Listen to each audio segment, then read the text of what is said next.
लेकिन आंख में आंख डालकर सीना चौड़ा करके मोदी और उनके नीतियों के खिलाफ सबसे मजबूत और धारदार लड़ाई देश में कोई लड़ा है तो आदरणीय दिग्विजय सिंह जी लड़ा है। मसरत में क्या कुछ हुआ है आप सभी वाकिफ। हम लोग कांग्रेस पार्टी में काम करते हैं। हमारे नेता राहुल गांधी जी हमेशा मोहब्बत की दुकान खोलने की बात करते हैं। राहुल गांधी जी हमेशा भाईचारे स्थापित करने की बात करते हैं। इसलिए जो कुछ हुआ मसरत में मैं उसकी घोर निंदा करता हूं। सामाजिक राजनीतिक जीवन में हिंसा का कोई स्थान नहीं हो सकता और जो भी इस काम को बढ़ावा दिया वो राजनीतिक हाशिए पर गए हैं। स्वर्गीय अशोक सिंह जी और अभी तारकेश्वर सिंह जी टिकट के लिए आवेदन दिया।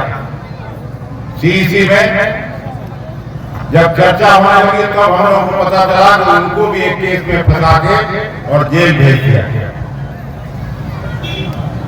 ये जरूर हम आपको कहेंगे कि निश्चित रूप से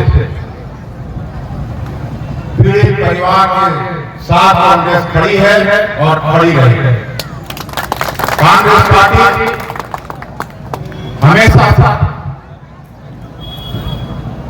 अहिंसा और प्रेम की राजनीति करती है और जो हम लोग के पुरखों ने देश को आजादी दिलाने का काम किया, ब्रिटिश हुकूमत से नहीं डरी तो किसी और से डरने वाले हम लोग नहीं हैं। ये जरूर हम आपको कहना चाहते हैं। दूसरी बात, ये चुनाव बहुत ही महत्वपूर्ण है। इस देश में प्रजातंत्र रहेगा कि नहीं रहेगा, इस देश में जमहूरियत और संविधान बचेगा कि नहीं बचेगा, सीधे तौर पर उसकी लड़ाई है। देश में जो गरीब वर्गों को, पिछड़े वर्ग को, दलित वर्ग को जो आरक्षण मिला था वो आरक्षण रहेगा कि नहीं रहेगा, इसकी लड़ाई है। एक तरफ मोदी सरकार 10 साल में लगातार वादा खिलाफी किया। 2 करोड़ नौजवानों को रोजगार देने की बात, 15 लाख रुपए देने की बात और 2022 में किसानों की आमदनी दुगना करने की बात, सब ढकोसला साबित हुआ। किसानों की आमदनी जो दुगनी नहीं हुई, उनका लागत खर्च जरूर 3 गुना और 4 गुना हुआ। ये सभी आप जानते हैं। कांग्रेस पार्टी की जब जब सरकार रही तो आपके खेत खलिहान और गरीबों और वंचित तबका के लिए नीतियां बनाई गई कि ताकि उनको मुख्य धारा में शामिल किया जाए। अभी भी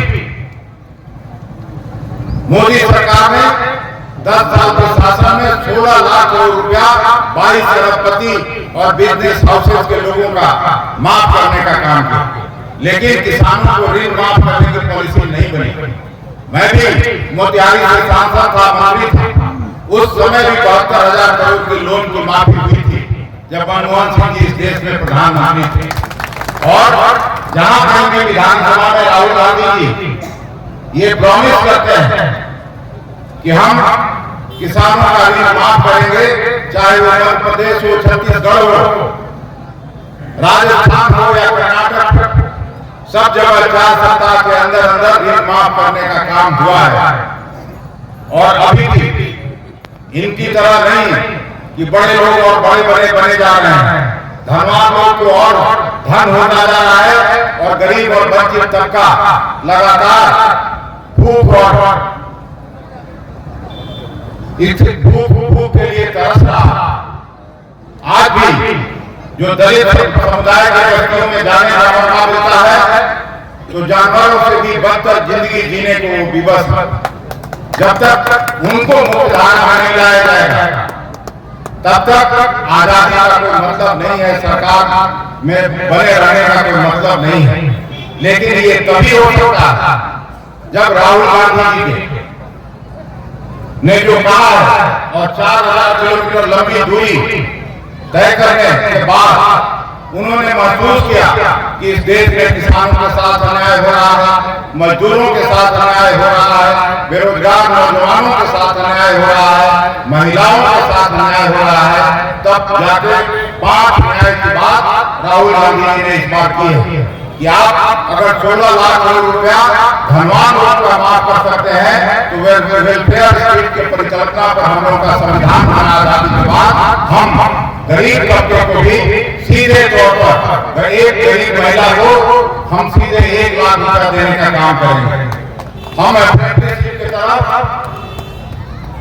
हर बेरोजगार नौजवान को 1 लाख रुपया देने की बात उसमें की गई है और किसान के लिए न्यूनतम समर्थन मूल्य पर सीधा कानून बनाने की गारंटी ताकि उनका उपज हो, कोई बिचौलिया कोई व्यवसायी कम दाम पर नहीं खरीद सके, नहीं तो इनको जेल भेजा जाए।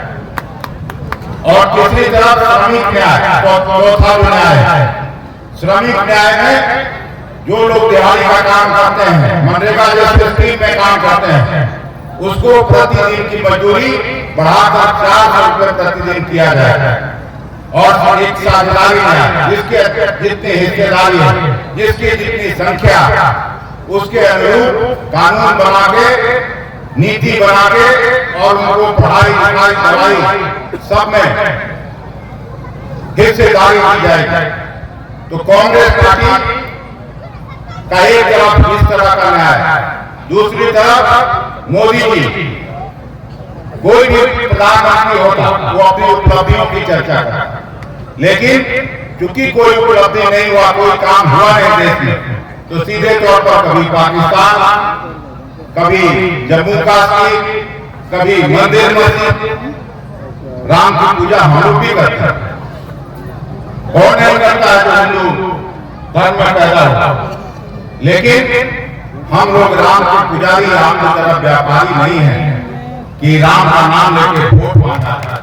सरकार में रहेंगे तो 5 साल का हिसाब देंगे, इसलिए आप अपील करने आए हैं। ऐसे 4 चरणों का 5वां चरण का मतदान हुआ। अभी देखे कहीं नहीं चल रहा कि रूडी बाबू आरोप लगा रहे हैं कि बूथ कब्जा हुआ।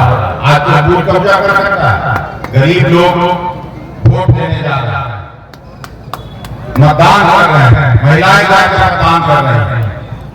अब बूथ लूट का जमाना चला गया बिहार कि यहाँ पे बूथ लूट सकता है। और आज देश का पिछड़ा वर्ग, अकलियत समाज, दलित वर्ग, अगड़ा बिरादरी, सभी लोग देश में परिवर्तन चाहते हैं। सभी लोग आगे बढ़ के और मोदी सरकार की विदाई चाहते हैं। इसलिए हम आपसे भी अपील करते हैं कि यहाँ 25 तारीख को मतदान है, घर से निकलिए और सीधे इस नारे के साथ जाइए, 25 मई भाजपा गई। इसके साथ सब लोग आप सुनना चाहते हैं आदरणीय विजय बाबू को, हम लोग भी सुनना चाहते हैं। इनके सामने कम बोलते हैं।